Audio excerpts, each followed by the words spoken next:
Welcome back to the Shadows. You've tuned in to Scary Hours of Darkness, and I am your host, Midnight Rider.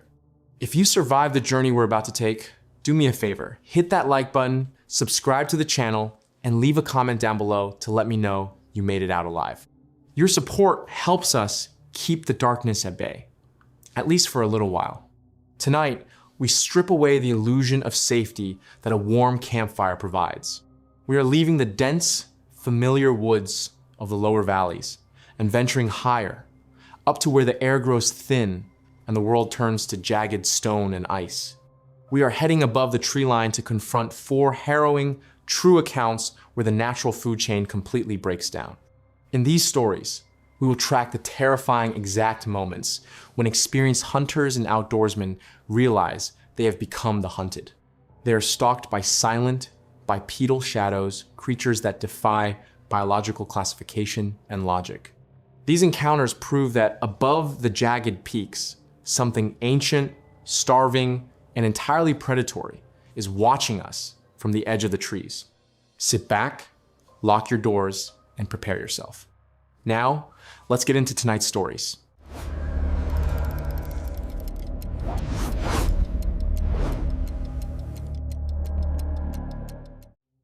Story 1. My name is Ryan Jeffries, and I have been a hunter for the better part of 3 decades. What I'm about to tell you happened on November 2nd, 1998. Even now, speaking about it makes my chest tighten, and I find myself checking the locks on my doors, even though I live hundreds of miles away from any mountain range. At the time, my best friend Thomas and I were on our annual elk hunting trip deep in the Cascade Mountains of Washington State. We were serious hunters, the kind who despise the crowded, lower elevation hunting grounds. We prefer to pack our gear on our backs and hike miles into the rugged backcountry, setting up a spike camp near the tree line where the big bull elk like to bed down. The weather that year had been unseasonably bitter. When we arrived at our chosen location on the morning of November 2nd, 1998, the sky was a bruised, heavy purple, threatening sleet or snow. We were at an elevation of about 6,000 feet. Below us, the dense, impenetrable ocean of evergreen trees stretched out for miles. Above us, the mountain rose in sharp, unforgiving gray crags, dotted with only the hardiest twisted pines struggling to survive the harsh winds. We spent the majority of the daylight hours setting up our heavy canvas tent and scouting the perimeter. The woods were remarkably quiet. Usually, even in the cold, you hear the chattering of squirrels, the harsh calls of ravens, or the rustling of small game in the underbrush. But that afternoon, there was nothing. A heavy, suffocating silence hung in the frigid air. Around 4 in the afternoon, the sun began to dip behind the towering peaks, casting long, skeletal shadows across the rocky terrain. Thomas and I decided to split up for a brief scouting run before dark.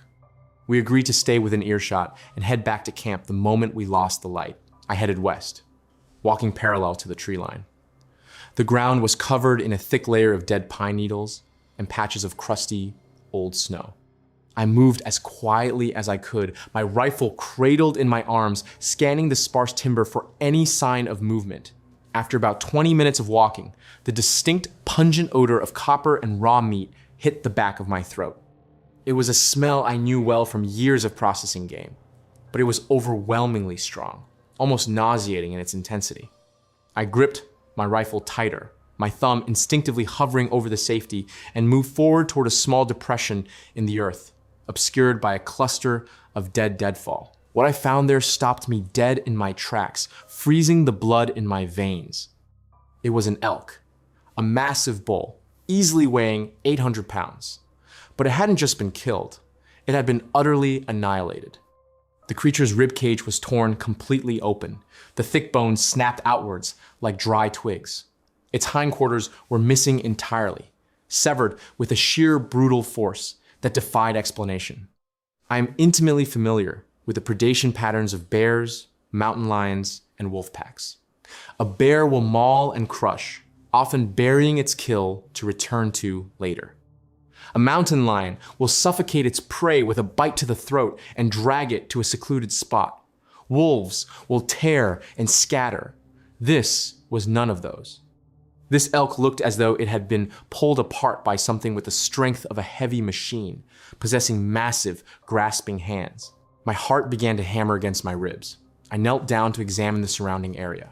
In a patch of muddy snow near the elk's severed neck, I saw a footprint. It was not a paw. It was not a hoof. It was an enormous, bare foot, easily 20 inches long and incredibly wide at the toes. It was pressed so deeply into the frozen earth that whatever left it had to weigh at least 800 or 900 pounds. Panic, cold and sharp, pierced through my chest. I stood up and spun around, suddenly hyper-aware of the fading light and the oppressive silence of the forest. The shadows between the trees seemed to lengthen and writhe. "Thomas!" I yelled, abandoning all hunting etiquette. My voice echoed flatly against the rock face above, swallowed by the vast emptiness of the mountain. "Thomas, we need to go!" I didn't wait for a reply. I turned and practically sprinted back the way I came, my eyes darting frantically from side to side. When I burst into our campsite, Thomas was already there, feeding kindling into a small fire. He looked up, startled by my loud approach. "What's wrong with you?" he asked, standing up. "You look like you've seen a ghost." "We are packing up," I said, my voice trembling despite my best efforts to control it. "Right now, we are leaving." "Ryan, it's almost pitch black out," Thomas argued, gesturing to the sky. "We can't hike down the mountain in the dark. We'll break our necks. What the hell did you see?" I told him about the elk. I told him about the footprint. Thomas was a skeptic, a man grounded in harsh reality, but he knew me well enough to know I did not frighten easily. He saw the genuine terror in my eyes. Reluctantly, he agreed that we would keep the fire roaring all night, sit up with our rifles loaded, and leave at the first crack of dawn. Night fell over the Cascades like a heavy wool blanket. The darkness was absolute, save for the flickering orange glow of our campfire. The temperature plummeted, and a biting wind began to howl through the twisted pines at the tree line. Around midnight, the wind suddenly died down. The absolute silence returned, heavier and more menacing than before. Thomas and I were sitting shoulder to shoulder on a log, our rifles resting across our knees. We hadn't spoken a word in over an hour. Then, we heard it. Crunch. Snap. It was the sound of a heavy footstep breaking through the frozen crust of snow and snapping a thick branch. It came from the darkness just beyond the reach of our firelight, slightly uphill, right at the edge of the tree line. Thomas and I both raised our rifles simultaneously, aiming into the pitch black void. Crunch. Snap. Another step. It was slow, deliberate, methodical. This was not an animal fleeing or foraging. This was a predator stalking its prey. "Who's out there?" Thomas shouted, his voice cracking slightly. There was no answer, just another thunderous footstep. Crunch.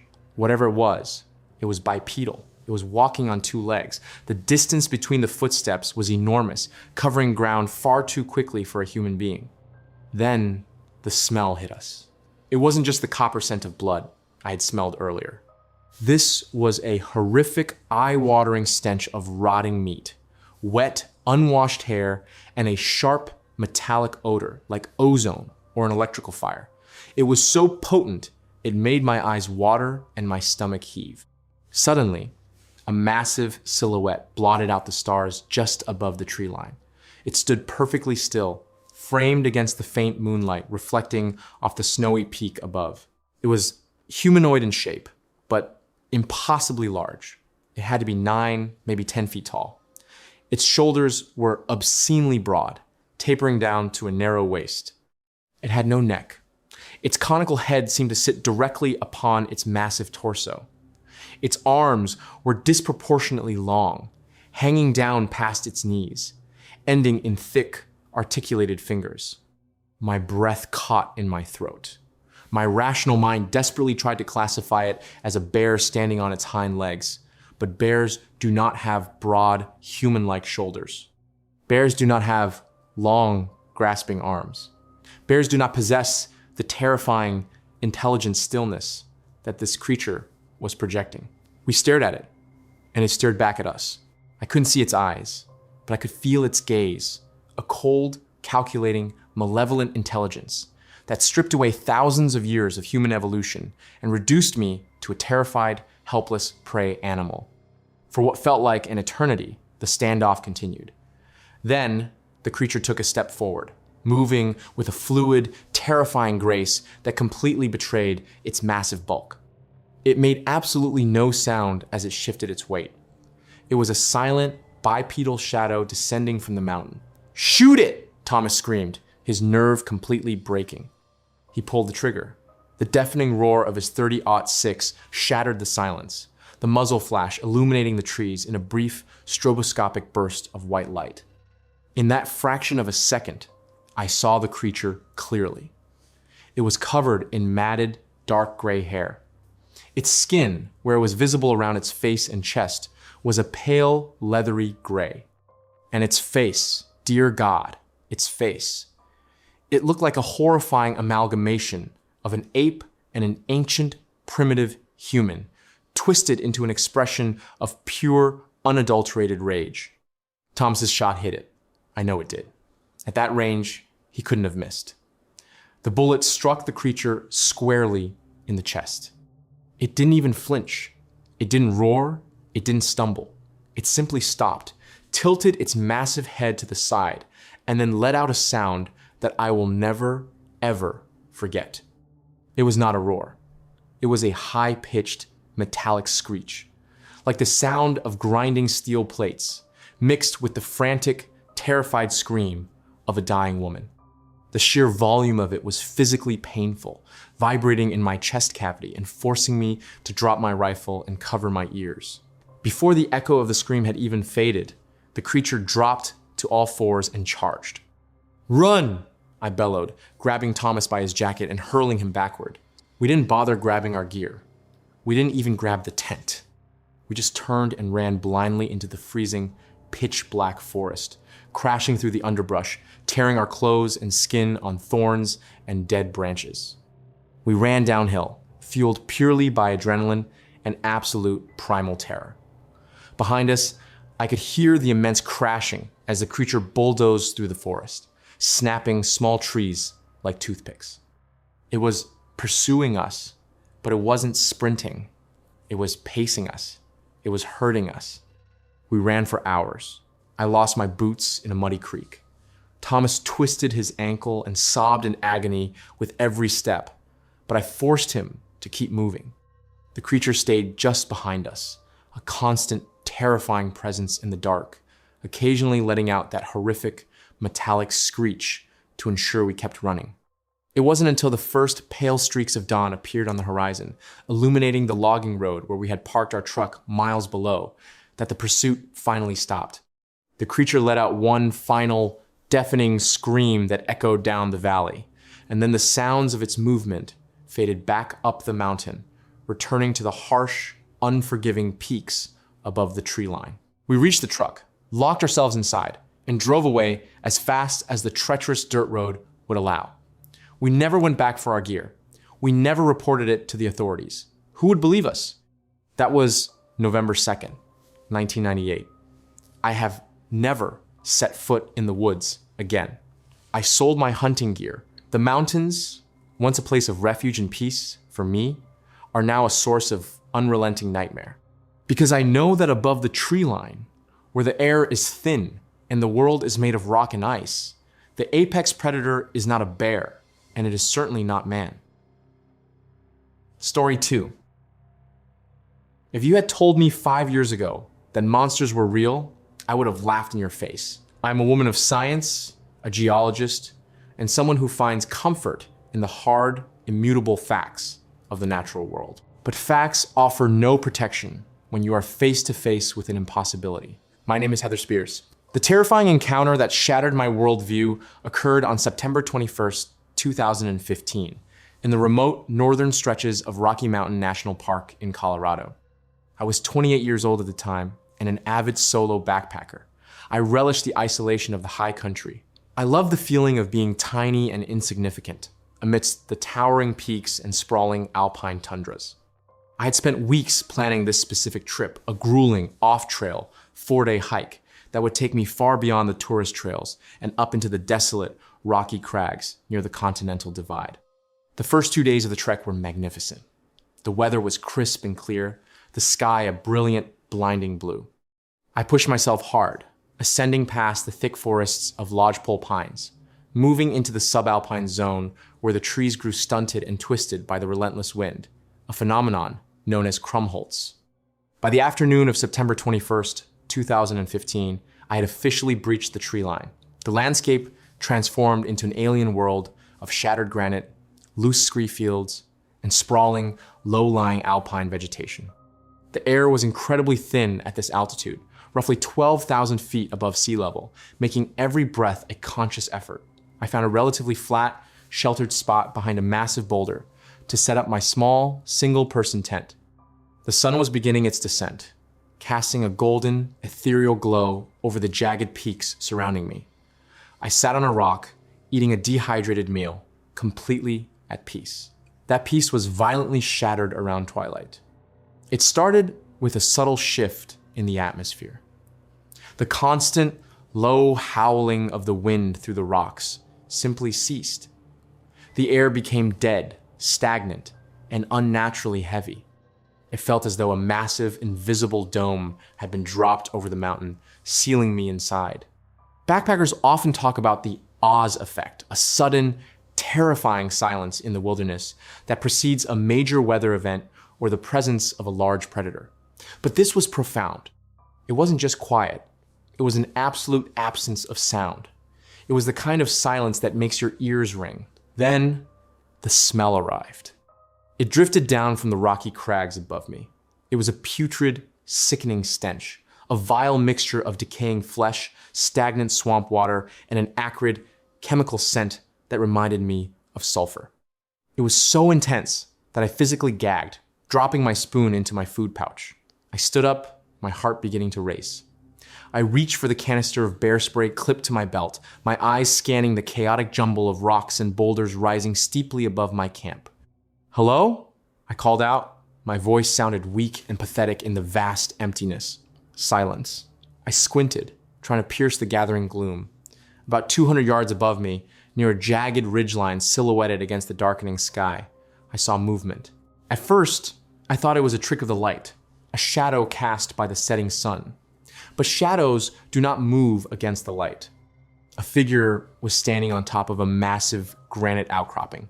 It was tall, unbelievably tall. Even from that distance, I could tell it was dwarfing the boulders around it. It stood on 2 legs, its posture unnaturally rigid, like a sentinel overlooking its domain.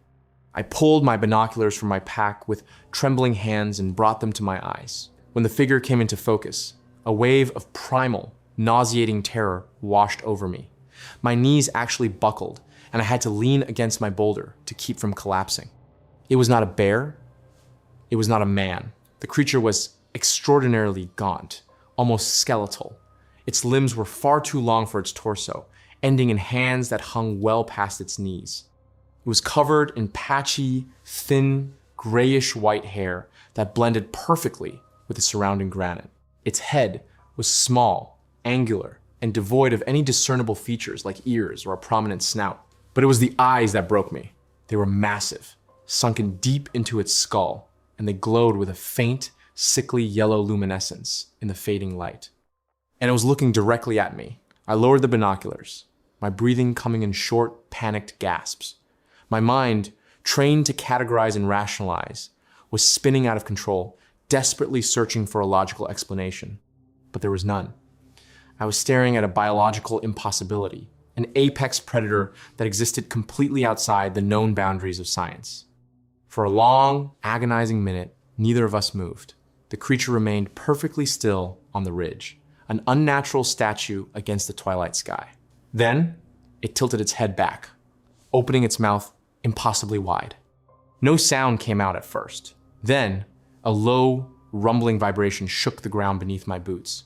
The vibration escalated into a horrifying, unearthly shriek that tore through the silence of the mountain. It sounded like a woman screaming in absolute agony, layered over the guttural roar of a large cat. The sound was so loud, so pervasive, that it felt like it was originating inside my own skull. As the scream echoed off the surrounding peaks, The creature dropped its upper body forward, its long arms touching the ground. It didn't run like a human. It moved in a terrifying, scuttling, quadrupedal sprint, descending the steep, treacherous slope of loose rocks at an impossible speed. It was coming straight for me. Flight instincts took over entirely. I didn't grab my tent. I didn't grab my food. I didn't even grab my backpack. I turned and ran back toward the tree line as fast as my legs could carry me. Running down a scree slope in the dark is practically a death sentence.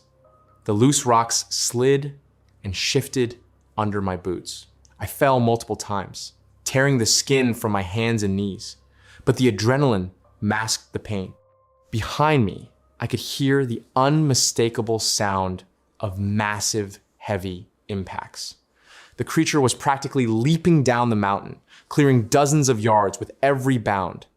It wasn't just fast, it was agile, moving with a terrifying, predatory precision that made a mockery of the treacherous terrain. I reached the Krumholtz, crashing through the stunted, twisted pines like a frightened animal. The darkness of the forest enveloped me, making navigation nearly impossible. I slammed into tree trunks, tripped over exposed roots, and scrambled through thick, thorny underbrush. The creature hit the tree line moments after I did. The sheer force of its entry sounded like a freight train plowing into the woods. Large branches snapped like twigs. Small trees were uprooted entirely. I realized then that it wasn't just chasing me. It was playing with me. It could have easily caught me on the open slope. It was letting me run. It was enjoying the hunt. I ran until my lungs burned and my vision blurred. I ran until I literally could not take another step. I collapsed into a small, rocky ravine beneath the roots of an overturned pine tree, curled myself into a tight ball, and prayed for death to be quick. The crashing sound stopped about 50 feet away from my hiding spot. I held my breath, squeezing my eyes shut. I could hear the creature moving slowly now. It was pacing back and forth, its heavy, bipedal footsteps thudding against the earth. Thump, thump, thump. Then, I heard it sniffing. It was a wet, deep, guttural inhalation that sent shivers down my spine. It was searching for my scent. Suddenly, a massive, long-fingered hand, covered in coarse gray hair and ending in thick, cracked nails, reached down from the top of the ravine and rested on the dirt less than 3 feet from my face. I squeezed my eyes tighter, biting my lips so hard I tasted blood, desperate to keep from making a sound. The putrid, rotting smell washed over me in suffocating waves. I could hear its deep, rattling breaths. It stayed there for what felt like hours. I honestly believed I was going to die in that hole. But then, inexplicably, the hand retracted.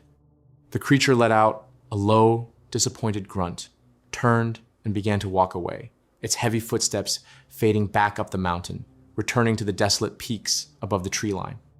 I did not move from that ravine until the sun was high in the sky the next morning.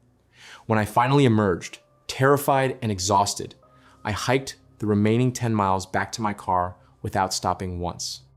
I survived September 21st, 2015, but a piece of my sanity was left up on that mountain. I know what I saw. I know what hunted me. The world is much older, much darker, and much more terrifying than science will ever admit. And some things are better left undiscovered. Story 3. If you venture high enough into the Sierra Nevada mountain range, past the popular trails and the tourist-filled alpine lakes, you enter a wilderness that feels fundamentally ancient and untouched. It is a beautiful, unforgiving place. And it is there, among the towering granite monoliths and the thin, biting air, that I encountered something that forever changed the course of my life. My name is David Ortiz. It was the week of July 4th, 2008. I was 24 years old, brimming with the arrogant overconfidence of youth, and convinced I possessed the survival skills to conquer any wilderness challenge. I had planned a rigorous 5-day solo camping expedition deep into the backcountry of the high Sierras in California. I deliberately chose a route that took me far off the designated trails, aiming for a remote, unnamed alpine valley that sat just below a towering ridgeline, essentially pushing right up against the tree line. The hike in was exhausting but exhilarating. The elevation gain was brutal, but the scenery was breathtaking. On the afternoon of July 4th, 2008, I finally reached my destination.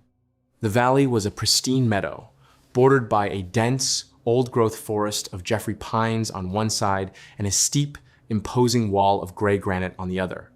I set up my camp near the edge of the forest, using the massive trees to block the relentless wind howling down from the peaks.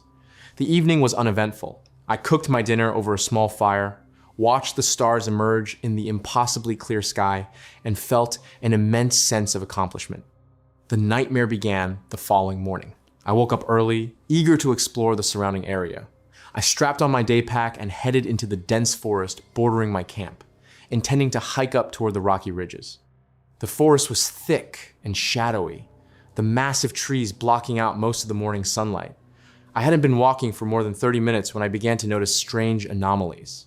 First, I found a large, perfectly healthy pine sapling snapped completely in half, about 7 feet off the ground.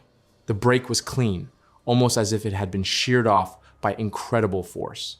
I examined it, puzzled, but chalked it up to a severe winter storm. 100 yards later, I found another anomaly. 3 large branches had been woven together in a complex, deliberate pattern and wedged tightly between 2 massive tree trunks, forming a sort of archway or marker. It looked entirely unnatural, too intricate to be an accident of nature, yet too crude to be human handiwork. A profound sense of unease began to settle in my stomach. The arrogance I had felt the day before began to evaporate, replaced by a creeping, primal instinct that I was intruding in a territory that did not belong to me. I decided to press on, though my pace slowed, and I found myself constantly looking over my shoulder. About an hour into the hike, the forest began to thin out, the ground sloping upward toward the tree line. I broke through a particularly dense thicket of brush and stumbled into a small clearing. What I saw there made me stop dead in my tracks, my breath catching in my throat. Hanging from the thick lower branch of a massive pine tree, roughly 12 feet off the ground, was the carcass of a mule deer. It wasn't just hanging there. It had been wedged violently into the fork of the branch. I approached it slowly, my heart hammering against my ribs. The deer had been completely gutted. Its abdominal cavity was hollowed out, but there were no scattered entrails, no blood pooling on the ground below. It was as if the animal had been killed, meticulously cleaned elsewhere, and then carried up into the tree. Mountain lions are known to drag their kills into trees to protect them from scavengers, but mountain lions do not carry a full-grown mule deer 12 feet off the ground without leaving massive scratch marks on the trunk. The bark of the pine tree was completely undisturbed. Whatever had placed that deer there possessed incredible strength and was impossibly tall. Suddenly, the hair on the back of my neck stood up. A distinct, overwhelming sensation washed over me, the heavy, undeniable feeling of being watched.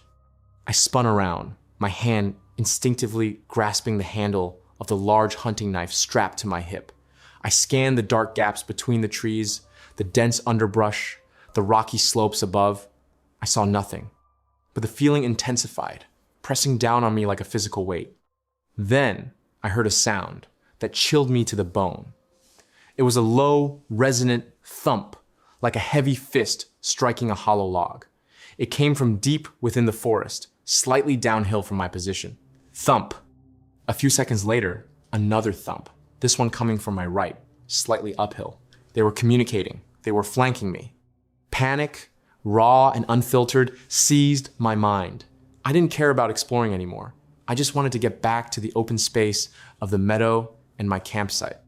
I turned and power walked back the way I came, constantly checking my 6. The forest seemed much darker now, the shadows longer and more sinister.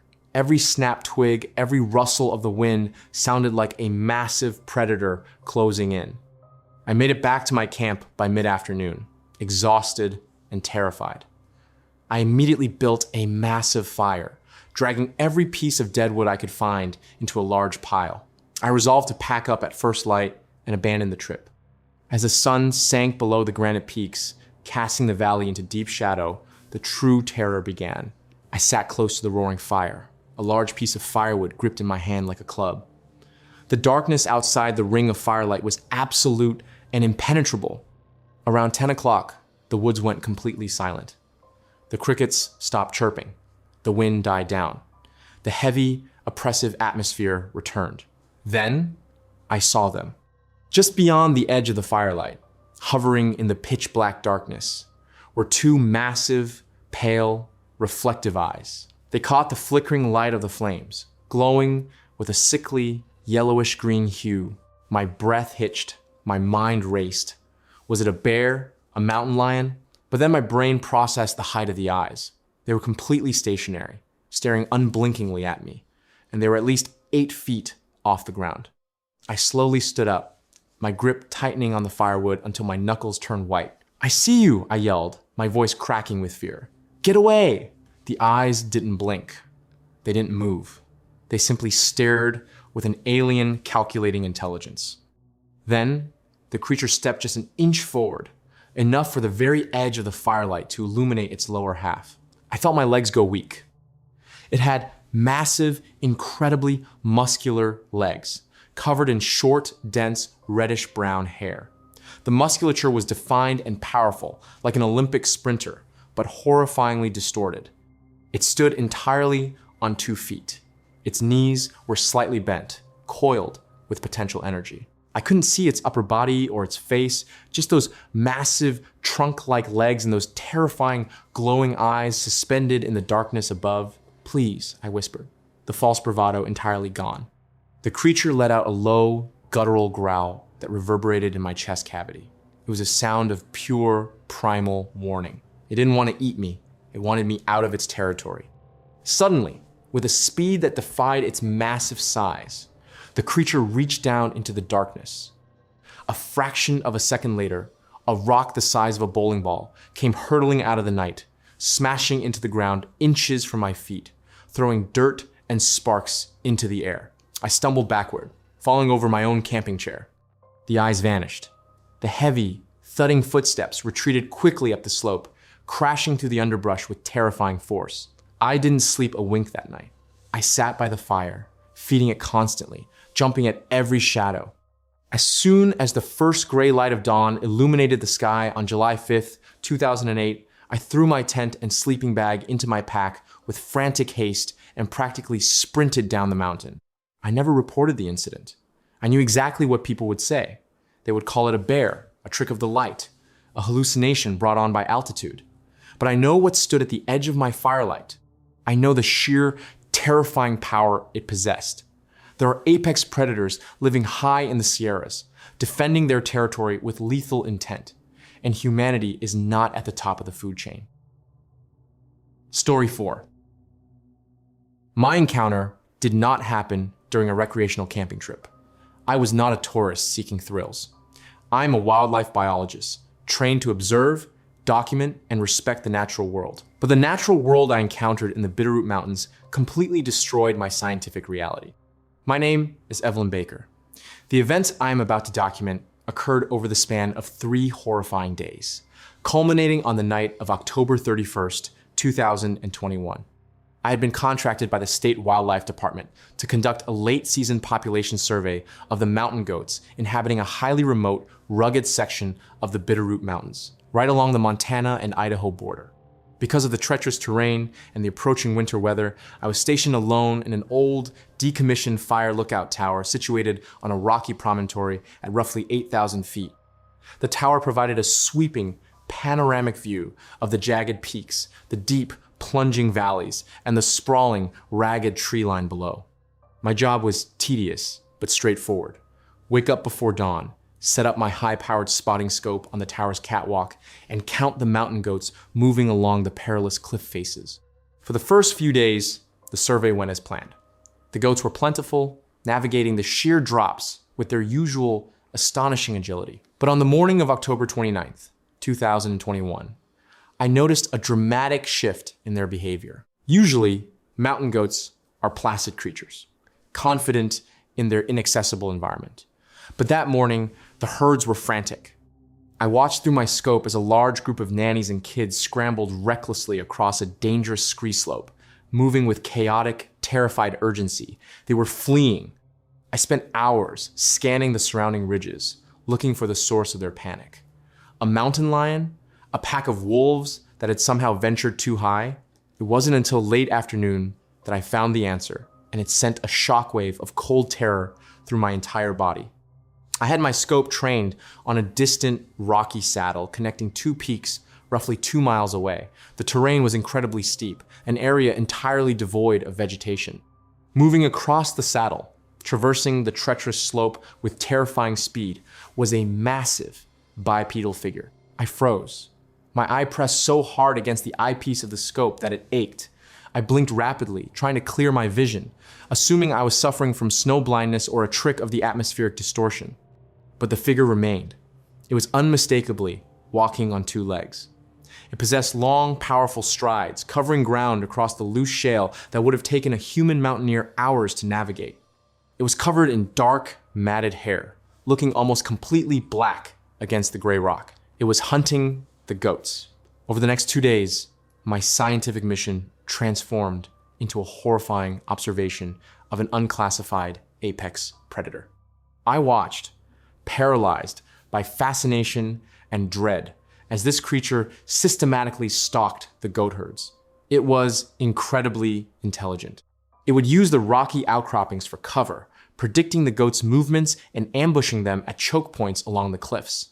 On the afternoon of October 31st, 2021, the situation escalated from observation to a direct, terrifying threat. I was on the catwalk, the freezing wind whipping my hair, tracking the creature as it moved along a ridge much closer to the tower, perhaps less than a mile away. It had just successfully ambushed a goat, dragging the heavy carcass over its shoulder as if it weighed nothing. Suddenly, the creature stopped. It dropped the carcass onto the rocks. Then, it turned its massive head and looked directly across the valley.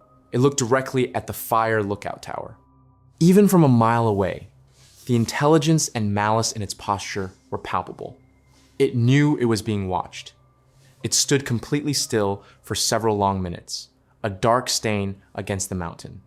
Then, it abandoned its kill, turned, and began a rapid, purposeful descent down the mountain.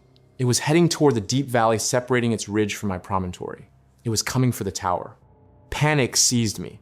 I rushed back inside the small cabin, slamming the heavy wooden door shut and throwing the deadbolt. The tower was essentially a glass box on stilts, offering a 360-degree view, but absolutely zero concealment. I pulled down the heavy canvas storm shutters, plunging the small room into darkness. I had a 2-way radio to contact base camp, but the mountainous terrain made the signal notoriously unreliable. I grabbed the handset and frantically called for help. Base, this is Baker. Do you copy? Emergency? I need immediate evac. Over. Only static answered me. I was utterly alone, miles from civilization, trapped in a glass box, and a massive, predatory hominid was ascending the mountain toward me. Night fell, bringing a deep, bitter cold and absolute darkness. The wind howled furiously around the tower, shaking the structure and making the metal guy wires groan in protest. I sat in the center of the room, wrapped in a sleeping bag, clutching a flare gun, my only weapon. Hours passed in agonizing, tension-filled silence. I strained my ears, trying to isolate any sound over the roaring wind. Around 2 a.m, the wind abruptly died down, replaced by that heavy, suffocating silence I now know is the hallmark of its presence. Then, the wooden stairs leading up the tower structure creaked.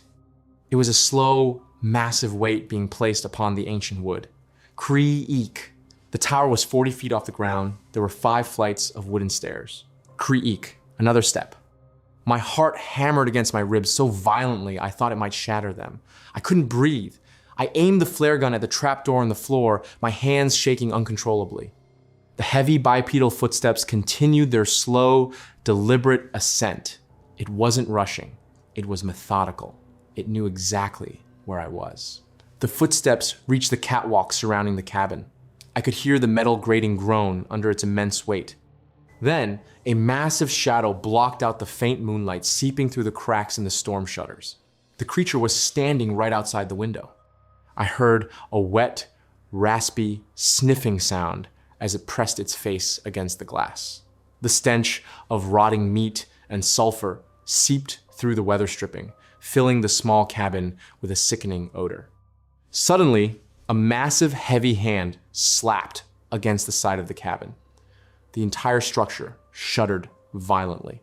I screamed, a pathetic, terrified sound. The creature answered. It let out a deafening, metallic screech that vibrated through the wooden walls and rattled the glass panes. It was a sound of pure rage and dominance. It began to pace around the catwalk, periodically slamming its fists against the walls and testing the door handle. The metal latch rattled violently, threatening to give way under the sheer brute force. I sat huddled in the center of the room, weeping silently, the flare gun pointed at the door, waiting for the inevitable moment when the creature would smash through the glass and rip me apart. The siege lasted for 3 agonizing hours. The creature never left the catwalk. It stalked the perimeter, occasionally scratching its massive claws against the wooden siding, terrorizing me with its relentless presence. Finally, as the first faint hints of dawn began to lighten the sky on the morning of November 1st, the creature let out one final, frustrated roar. I heard its heavy footsteps retreat from the catwalk, descending the wooden stairs with massive, thudding impacts. I didn't move. I stayed huddled on the floor for hours, even after the sun had fully risen. It wasn't until I heard the distant, rhythmic chopping sound of the evacuation helicopter I had called for the previous day that I finally unbolted the door and stumbled out onto the catwalk. The metal grating was deeply dented in several places. Deep, jagged scratch marks gouged the heavy wooden door. I abandoned the survey. I abandoned my equipment. I abandoned my career as a field biologist. I now work a desk job in a city surrounded by concrete and steel, as far away from the wilderness as I can possibly get, because I know the truth.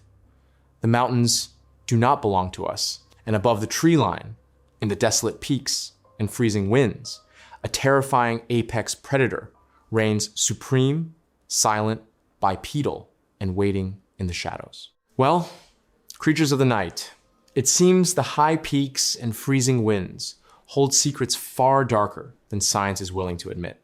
From the ridge walker of the Cascades to the bipedal terrors of the Bitterroots, one thing is absolutely certain. When you venture above the tree line, humanity is no longer at the top of the food chain. If these chilling accounts made you think twice about your next backpacking trip, hit that like button and subscribe to Scary Hours of Darkness for more terrifying tales.